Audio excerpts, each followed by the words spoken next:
విజయనగరం పట్టణాభివృద్ధికి సంబంధించిన కీలక అంశాలను శాసనసభలో ప్రస్తావించారు.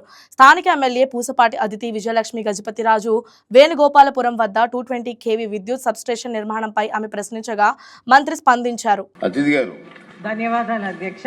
ఈ సబ్ స్టేషన్ నా తండ్రి పూసపాటి అశోక్ గజపతిరాజు గారు యూనియన్ మినిస్టర్గా ఉన్నప్పటి నుంచి జరుగుతూ ఉంది. చాలాసార్లు టెండర్ కూడా క్యాన్సిల్ అయింది. అయితే ఈరోజు ఆ ల్యాండ్ మిగిలింది. వైసీపీ ప్రభుత్వం ఉన్నప్పుడు చాలా ఆక్యుపేషన్స్ జరిగినాయి, కానీ వాళ్ళకు కూడా ధన్యవాదాలు చెప్తున్నాను. ఎందుకంటే ఈ ల్యాండ్ మిగిలిచ్చి ఆక్యుపై చేయలేదు కాబట్టి వాళ్ళకి ధన్యవాదాలు చెప్తున్నాను. అలాగే జనరాజు గారు అనేది దీనికోసం రోడ్ అనేది వారు ల్యాండ్ ద్వారా ఇచ్చారు. అలాగే మనం చూస్తుంటే ఈ ప్రాజెక్ట్ 2027 మార్చ్లో పూర్తవుతుందని మినిస్టర్ గారు సమాధానం చెప్పారు. దానికోసం కూడా ధన్యవాదాలు తెలుపుతా ఉన్నాను.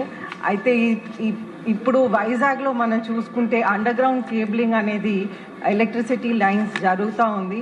అయితే ఈ అండర్ గ్రౌండ్ కేబులింగ్ కూడా విజయనగరంలో కూడా చేయాలని నేను కోరుకుంటా ఉన్నాను.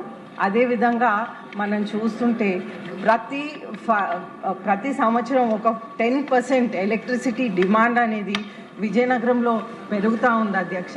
అయితే ఈ డిమాండ్ని మ్యాచ్ అవ్వటానికి చిన్న సబ్ స్టేషన్స్ అనేది కూడా మనం చేయాలని కోరుకుంటా ఉన్నాను.